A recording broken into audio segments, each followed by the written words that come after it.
Thank you so much for the panel, for your kind of reflections and insights on your studies. My name is Lisa Calderwood. I work in Centre for Longitudinal Studies at UCL in London on the kind of UK cohort studies. So my question is, you mentioned about the sort of challenges of developing a kind of input harmonized questionnaire and survey and running a high quality survey with high quality data collection across Europe in many different country contexts, in many different political contexts, many different institutional kind of contexts.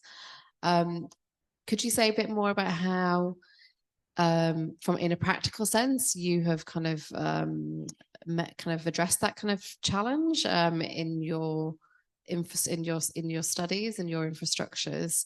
What does that mean in practice? Like, how much, do you do centrally in the kind of coordinating team? How much do you leave to the country teams? And what do you think the main things, the kind of secrets to your success have been? And what would be the main kind of advice you'd have to guide in relation to things that they may be thinking about in terms of how they're setting up their sort of structure going forward? Thank you, Lisa. Who would like to address that one? Radim. That's very hard. I don't think there's a success in that. So I don't know. It's very hard. So as I said, we started taking everything from HRS and ELSA. Okay, and I can tell you hundreds of stories how badly we did in particular questions and modules or whatever. It's very hard. Definitely, but the new technologies, and here, for example, Marcel and Center Data, they were very useful for coordinating the questionnaire development, which became, after 20 years of share, much better today, including the translation mechanism and verification and control and artificial intelligence suggestion for translation in each country version of the questionnaire, which is so perfect that no, it's really good. Yeah, I would rely on Center Data basically. Lisa, can I just ask? So you're reflecting on quality and threats to quality and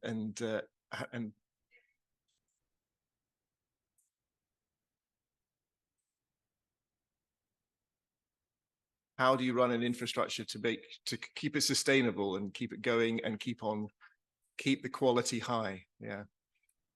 Well, I can add an example for the second wave that there will be for GGS2. So we had an open call for modules that was incredibly successful. That it means that lots of research groups apply. It was a call for modules that it was very demanding. So they had not only to provide the final question and to provide the let's say research question that we want, and to provide also some literature on this, but also possibly some pilots and some experiments already done. And I think it was an incredible and enriching creative exercise, because of course the core and main question are very important, but also being able to add something that stays updated with the society, not only in terms of technology, but also on social changes can be an issue. Now I remember more, and it's not very good. So I think what's really important to check and verify and control and test what you are doing. So and I remember we did the Big 5 or Big 10 questions, and so the first step is to see whether there is a nationally validated translation. You mean personality traits? Yes. Okay. And so we got one and it was all wrong. Okay, so even the nationally verified questions could be wrong. So it really helps to do it yourself, contact local researchers in institutions to actually help you with that, because usually it's in a different field or whatever. And then even then, actually to check what's going on. And especially with we have older people, so there are interpretation of institutions, cross-country variation in tax codes, incomes, and for children, it has, of course, a different dimension of harmonization across countries and so on. So be in touch with the local experts and verify the experts exposed again. I think for us, the approach has been very much a mixture of top-down and bottom-up elements. So for each round of the ESS, we produce a specification, which is given to all the national coordinators and the funders. And that's a written document which explains how the survey should ideally be conducted. And then we work with national teams at each phase of the survey life cycle on that adaptation. And at some key stages, agree and sign things off before they're implemented. So, for example, on the sample design, we have some key targets of 1,500 effective sample size. How that's achieved in each country will vary quite significantly. And that design has to be signed off by the sampling panel before the fieldwork takes place, but obviously very much working with the national coordinator. And it's the same at all of those steps all the way through, and where we have kind of experts on different stages of the survey life cycle that will work with them.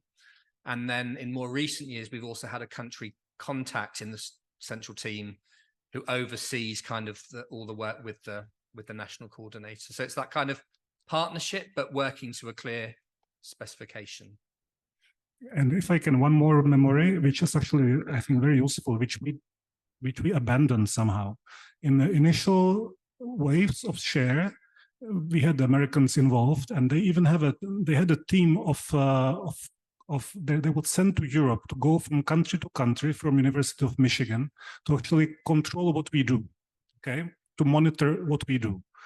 We were scared, and we were, it was pain, but looking backwards, it was extremely useful.